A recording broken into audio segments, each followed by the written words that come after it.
Well, hi there, everyone. It's Thursday. It's December 16th, 2021. We're doing a sports algorithm and sports betting update for the day. We're going to talk about three sports, those sports being NHL hockey, professional basketball, NBA, and college basketball, NCAAM. We will not be talking about football in this video. I probably should update the football file today. I'm busy. It takes a lot of time. There's a game today, and there's a game Saturday. There's a bunch going on, and I'm gonna have to do a lot of work on it. No, not almost nobody has paid me anything recently for football. Almost no one. It's been really, really slow. So I might just not do it today. Of course, if a bunch of people send me money and want me to do it, I will. But otherwise, I just got to focus on other things, and there's just other things in life. And so many people are getting sick with the new strain of the virus, probably that.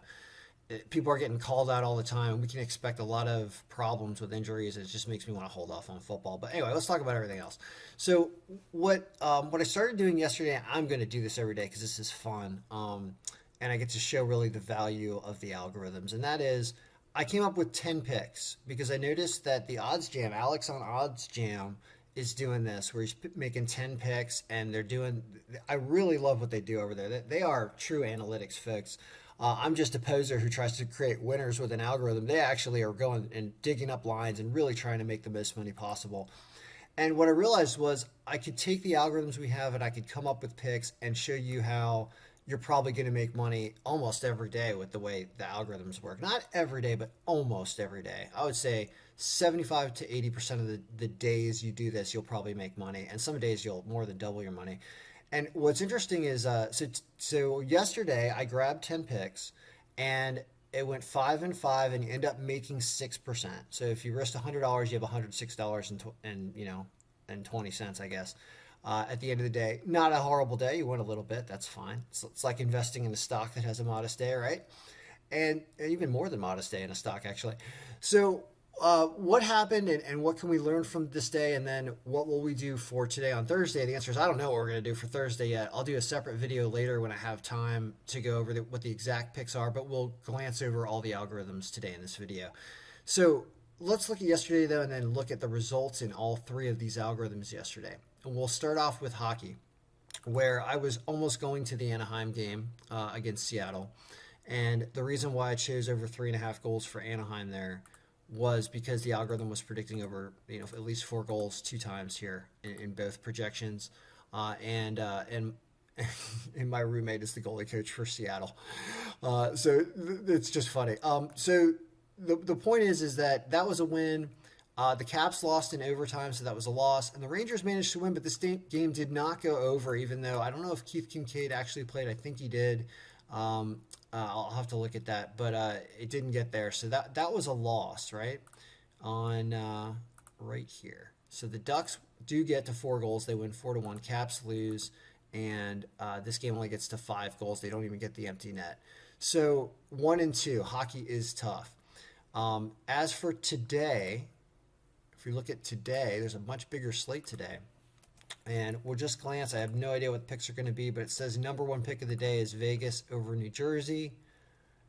Then the 2 pick of the day is Philadelphia over Montreal here. Caden Primo potentially playing in that. Could see some goals there. And then Minnesota over Buffalo, but that's a really bad line. So here's a Columbus over Edmonton. Really? Wow. Whoa. Look at how bad Edmonton is playing. What is happening? Whoa, interesting stuff.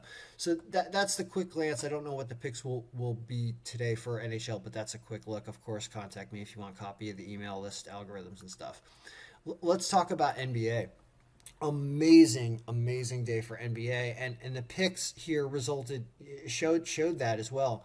Your NBA games, I took 4 of them. Really, we should have took all NBA games yesterday. It was so great. Timberwolves is an underdog win. Atlanta covers. Milwaukee wins as an underdog, and Utah covers. What that looks like over here is just a ton of wins. I mean, how'd our underdogs do? Our underdogs went 3-0. Look at that, right? Underdogs go 3-0. Just phenomenal. There were questions about the injuries on these teams, so it wasn't as clear cut as that. But the algorithm just did what it's supposed to do, and really wins almost everything And then watch this. When you open stuff up and you just look at the spread cover number, which tells you how you're supposed to do on the spread, and you filter for a spread cover number that's greater than 0, that will mean that we picked the team on the left to cover the spread. We're 11-0 against the spread. What? Did that really happen? The answer is yes. Yes, it did. The point projections went 11-0 on the spread. Wow. Just wow. Like, that's really, really, really awesome. So for those of you who told me to do NBA, thank you. Like, it's apparently the easiest of all the sports to do. I had no idea. No home bump, just crushing it. So that resulted obviously in 4 wins in the round robin, and that saved us and actually made us profitable for the day, because the other sports, and especially college basketball, I made terrible picks in college basketball and they all lost, which we'll talk about in a second after we go over today's NBA, which of course we should go over because NBA is working so darn well right now. So there are only 4 games on the schedule. One of them's already, I think the Bulls game is postponed due to probably COVID protocol. So there's only 4 games here. And what have we learned? We just, I guess, trust the algorithm. This is not a good line for Indiana. This is not a good line for Phoenix. Our spread cover numbers are still positive here, but that's still a lot of points. So this is not as easy of a day. Plus, the Phoenix Suns have some injuries. Brooklyn has some injuries. And the margin's low here. This is this is a tough day. The Knicks probably beat a hurting Houston team, but it says they don't cover the spread of 5. So this is actually an extremely tough day, and I don't know what we're going to do. I don't know what I'm going to do with this. This is a very, very ugly board. So that, unfortunately, NBA, great day yesterday, almost nothing to pick today. Now let's go to college basketball, which, the story of college basketball is there's just no reason to ever bet on an away team. Look at how our away teams did yesterday. 3-10. Just, eviscerated. Home teams, 11-3, which is a little worse than we usually do. We usually get over 80%. So even the home teams had some problem too. But basically, this is saying that away teams are never, ever, ever worth your time, because if you throw in a full 100% home bump on here and you choose every home team, you go 21-6, right? It's just like, wow. The story is away teams should just never, ever, ever be chosen. And what on earth did I do in my round robin? Because I'm a fool. I chose 2 away teams. Weber State was actually home, and they got destroyed. They were the only home underdog, and they lost. So algorithm did not come through there. Couldn't avoid that loss. But these 2 were away teams. And Middle Tennessee, by the way, covered their points. So I made another terrible, look at this. Middle Tennessee covers, because you could have gotten 11.5 with them, and they only lost by 10. So this could have been altered to be much better and been like this. And the line would have been -110, and you would have won the game instead. And you would have made 25% investment on your day. So that is bad betting on my part, and that is where we will learn not to do that. If you're going to take them at the plus 475, yeah, you're going to hit it, but you're going to hit it one out every 2, 3, 4, 5 times. I don't know the answer to that. The way the algorithm's been going with away teams is they're losing all the time. So you definitely got to take the 11.5 instead when it's an away team for sure. That's kind of obvious. When it's a home team, you could probably take them to win to try to get the better payout. But as for today, which is over here. Come on. Today, much shorter slate today.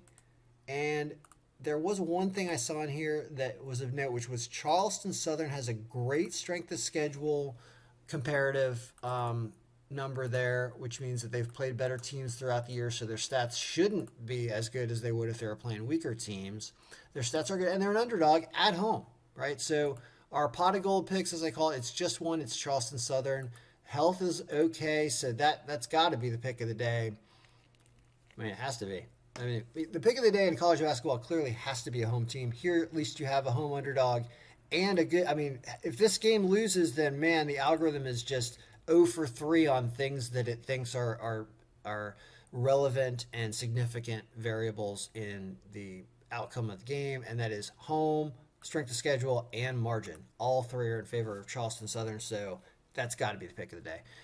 Everything else, if you want to snag the parlay with all these home teams on top without Charleston Southern, because you can bet them independently, that's the parlay. Looks like it would probably pay 2-1, about almost. Yeah, probably about double your money there. And then anything down here at the bottom, 3 away teams, which we think will probably lose. Because away teams don't win. It could be a clean sweep of 11 home teams, and it's one of those things where if you bump this by 20%, you're going to get all home teams as your result. And this would be the full-on round robin, right, with these 10 teams, or maybe you can leave one of the huge lines off somewhere, or like leave Tulsa off because they have a terrible strength of schedule number. If anything, you take Alcorn State plus 15 because of this right here. So Tulsa's the one that might get upset, in my opinion. Maybe Rice could even get upset because they have also a bad strength of schedule number, and Oral Roberts does also. So these 3 are more suspect, in my opinion, and I think in the algorithm's opinion too. Even though this hasn't been the best determinant of who wins, it is certainly nice to see, and these as well. Like, you can see that Tulsa's played okay teams because they're only at a minus 0.89. It's Alcorn State that's played a bunch of really, really good teams and is used to playing better teams. So, anyway, and Tennessee State has played nothing but horrible teams, apparently. All right, so good luck, everyone, on Thursday. Will I do NFL? I don't know. You tell me. You guys start sending me money for NFL. I'll stop what I'm doing. I'll do NFL today. If not, I might not do it today because I'm going to have to do it tomorrow, and I'm going to have to do it Saturday. Anyway, all right, good luck, everyone. May all of your picks, and I'll be back with 10 picks later today and post it. Good luck.